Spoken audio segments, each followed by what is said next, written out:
Good day, lords and ladies, and welcome to Evertried. This is an isometric tactical roguelike developed by Lunic Games and Danilo Dominguez, and published by Dangen Entertainment. It's a nice, quirky little roguelike. I'm going to give you a first introduction to it in a first look, Corner's first look. Let's dive right in. One thing I have noticed though, which is a bit odd, there are no mouse. Like if you're playing this on PC settings, you don't have any control by the mouse, which is a bit strange. I'm not going to lie. It's all keyboard controlled. Settings, we have a nice array of languages, which is always very pleasant to see. Resolution. Not too bad selections of resolutions. You can switch between what type of game type you want with PC, Xbox, PlayStation, Switch. You can have normal, inverted, or custom controls, which is always good. Disable a focus timer, which is basically how you get resources. I'll explain it when we get into the game. You have soundtracks, you have sound effects, which are very basic. There's not a lot of options in that. And as I said, it's all controlled by arrows. There's no mouse control on this, which is a little bit of a jarring thing to get used to. You have the Towerpedia, which is basically your codex for the game. Tells you all the enemies you've met, or the bosses you've encountered, that kind of thing. And as you go up through different floors, you'll meet different enemies. And unlock different skills. It's your standard sort of like encyclopedia. You have codes you can enter. I don't know. I haven't come across any codes to enter yet. I believe they're probably cheat codes, to be honest. You can have up to 3 saves in the game. I've experienced a little bit of playtime to get a feel for the game. But let's go to Ascend. Unfortunately, I wish we could show off the tutorial. But the tutorial only do. But here is floor 1. So the basic premise of this game is that you are a dead warrior in purgatory. Well, from what I can tell, you are the soul of a dead warrior, and you are trying to ascend to the top of the tower that you are in to get to heaven. Everything happens at the same time. Every action happens at the same time. So when I move, the enemies will move.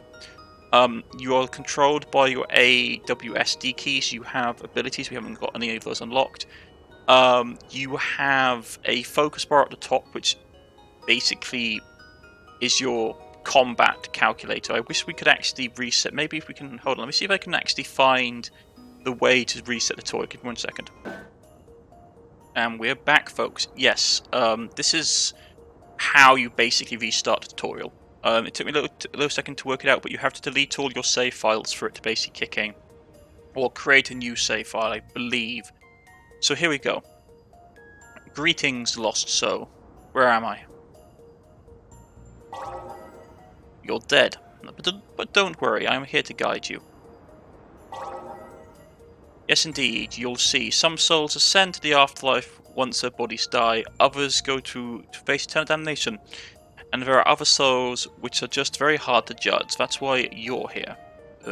I can't remember anything. Can't remember much of your past? Well, you do have a weapon in your hands, so it's safe to bet that you are a warrior. A warrior? Since you fought when you were alive, you must prove your worth as a warrior here as well. If you succeed, you will be granted an entrance into your afterlife. And if you fail, your memories will slowly fade away, turning you into something else. Fight? That's right, let's start by getting used to your new ethereal body. Try moving where I tell you to. So you basically use the ASWD keys to do it, and you can see the direction that you move in and you can invert them. Go with normal, and we'll go with confirm.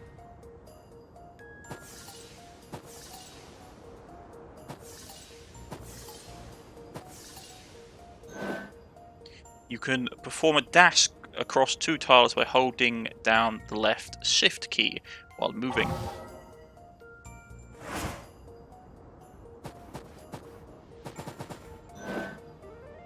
Good. Now let's give your weapon a try. I will summon the target for you, slay it. I'll try my hardest. You can perform a basic attack by selecting a unit when you're next to it. Just move, just like when you're moving to a new tile. Excellent, now let's see how well you can keep your focus. I'll try my hardest.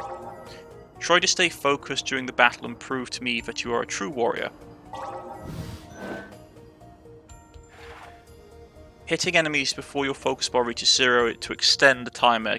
Keeping hitting enemies to gain extra focus and increase your focus level. So basically it's like this. The longer you spend, the quicker your focus goes down. So you want to basically move quickly and to keep your focus up.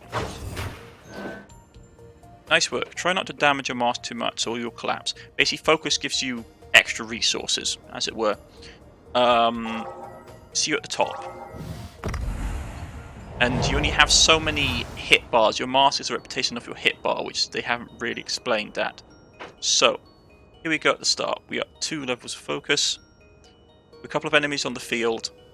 You have basically 3 HP, as it were. If you imagine it, your mask you can see is split in half. Think of it a bit like Hollow Knight, with your mask representing how much damage you can take. So let's, as you can see, everything moves at the same time that you do. So let's try and finish the fight like that. It can be a bit confusing, especially when you're not used to only using the ASWD keys. So we take a bit of damage. That was unfortunate. You can see, one thing I will say that I don't like about this game is it's really easy to forget to forget your position on the board based on using the ASWD keys. So like that. See, I could have attacked there, I could have attacked right there, but instead I messed up because I forgot what controls put me where.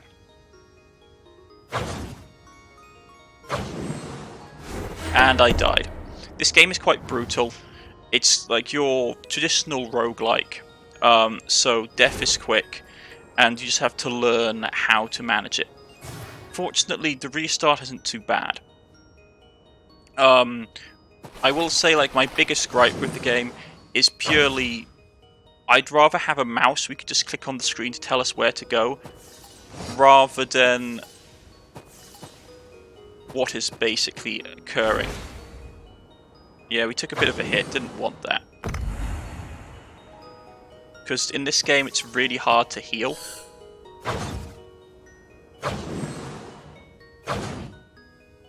So it's one of these things where positioning is very important.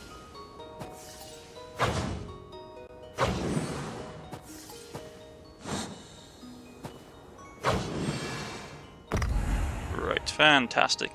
And like I said, there is no way to heal in this game.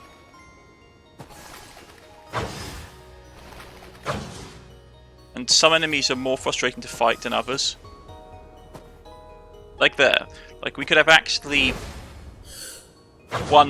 taken that creature out. It's just that you forget where your positioning is on the board because of having to use the ASWD keys. So, like, we are hurt. There is no actual way in mind. Like, there's a couple of spells that will heal you. But they are very few and far between, and I actually consider to be very powerful in my honest opinion.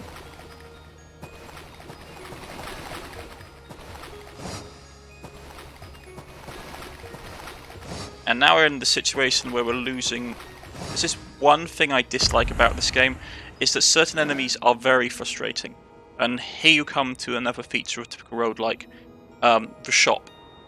Hello there, haven't seen your face here before. You can just call me shopkeeper. I tend to a small selection of powerful artifacts if you're interested.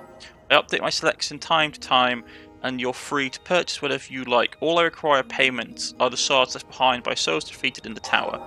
Yes, indeed, I am sure you're bound to find something you like here. Just hand over those shards, and it's all yours. Go on, see if there's something to catch your eye. Yep. So basically, you have two things: you have modifiers and you have skills. Modifiers tend to be passives, while skills are an active ability. You can purchase skills and modifiers at the top floor by spending your shards you gain from enemies. Skills or abilities that activate with charges, which is basically underneath your health bar. Charges are gained by moving but cannot be gained by dashing. To activate a skill, open the skill mode by pressing the number keys. Then select your skill by pressing the number key that corresponds to the number shown above the icon. Pressing the enter to activate the skill or exit to close the skill menu. Personally, like I said, I'd like it if you had mouse control on this. Not having mouse control seems a bit strange if you ask me. Modifiers are passive abilities that activate based on your focus level. You can always awaken them at certain focus levels. You can read more about skills and modifiers by selecting the help option at the pause menu. You can view your equipped skills and modifiers by pressing the tab key. So, let's see what we have. Meditate prevents you from using any actions for 2 turns, restores all your charges. No. Decline. I just want to see what we have. Lightfoot. Turret. Okay, so we don't have... Unfortunately, we've sort of not lucked out, and we haven't got what I consider to be one of the most powerful abilities in the game, which is heal. Heal is really powerful. There's very few ways besides the sops. Well, from my knowledge, there's only the heal spell and sops that basically heal you. So not having access to the heal spell early on makes the game so much harder. Restoring all charges is fine.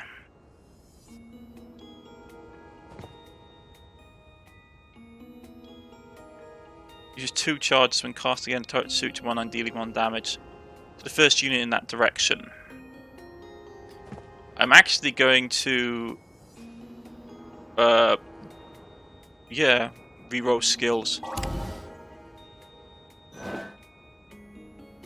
Yeah, that's the healing room. That's the one right there. If we actually had money for it, I would have picked it up. I'm probably going to get Energy Mantle prevents damage when used has 5 charges, consumes 3 charges instantaneously. So I'm going to grab that. And that's all I really want to get. The healing rune is such a powerful item in the game. Yeah. Let's keep going. On to the next floor.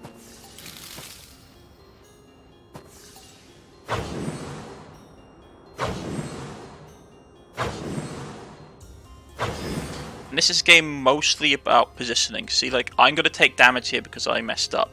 Unless I dash. Which will basically force the enemies to jump. I'm going to take a bit of damage there, but I nullified it with my charges, which is always fantastic. Okay.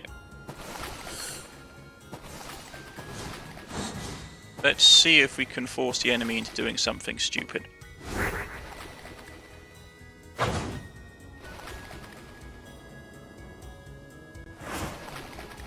This is actually a pretty bad thing.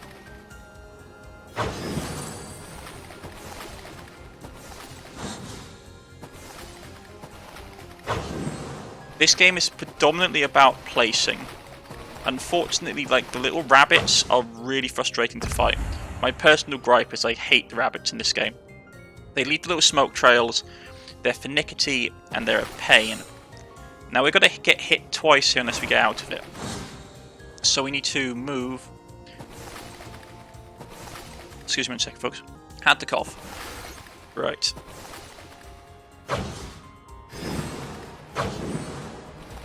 If there was one thing I would say I disliked about this game, it's just I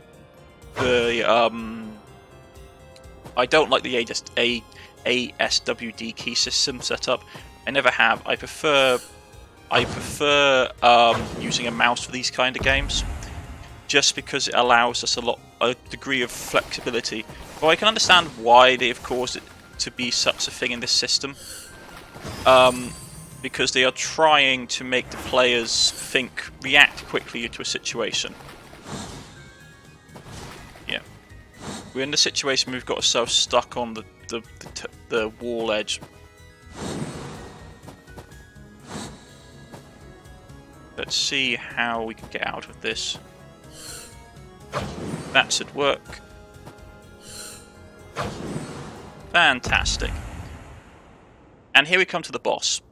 Now, this is the first boss you fight in the game, and it's a pretty frustrating boss if you do not have the healing rune, in my personal experience. See, he'll basically pop up, and you have to figure out which one the boss is. The boss is the one that has the glowing goo dripping out of the eye, so you have to get to him. The problem with that is that he is going to be relatively hard to reach.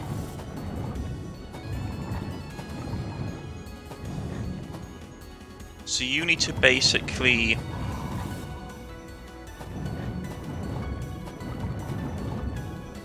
as you can see, it's all about positioning, and once you hit him he will go to a different location. The skull you need to hit will change. This is basically a very complex puzzle game, if you want to be honest. I have found a lot of the boss battles in this game are predominantly just, or especially the first one at any rate, are predominantly just just like very complex puzzles.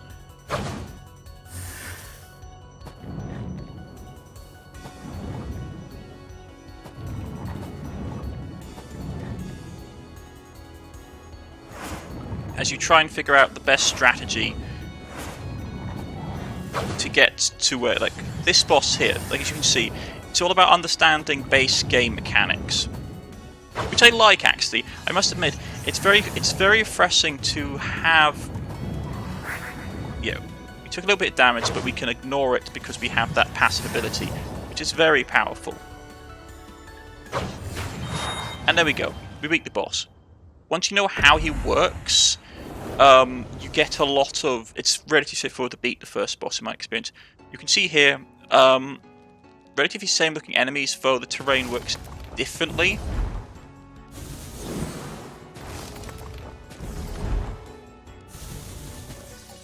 So let's see if we can... I'm going to take a bit of touch of damage.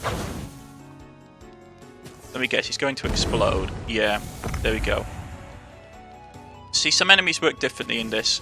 Don't expect when going onto a new level that they are all going to obey the same rules as you're used to. As you can see. So you have to basically be used to a different game plan. Rightio. Fantastic. Where am I? Greetings, child. If you must call me something, you must call me Press Girl. Other than that, I am not sure what kind of answer you could be satisfied with. Why are you here? By the will of Divine Protector, we just follow instructions and hope to be reunited with her Holy Grace. Yes, her Holy Grace, the goddess who watches over us and guides us through the trials and tribulations. A goddess. I see, you must have lost your memory. Somehow, poor soul, allow me to comfort you with the words of the goddess, and let her protect you even here in her domain. Her domain? Even souls that meet misfortune upon their deaths will be granted mercy with a second chance. For those of you who truly follow the laws of the Holy Word, eternal peace will be granted. Such are the teachings of the Book of Light. Second chance? In the eyes of our beloved goddess, all souls are deserving. We must learn from her love and extend our helping hand to those in need. If you ever feel frustrated and exhausted, my brother, come talk to me and I will comfort you. They will do. Come, brother, let your soul rest, if only for a brief moment. Accept my care. Thank you. Okay, so he will heal us up. But this is basically Evertried, I should probably say. Oh, Evertried? Let us retreat to the main menu. Yeah, Evertried. It's personally, I'm going to sum up my opinion on the game. You've seen the gameplay. It's a very relatively straightforward, rather classic isometric roguelike.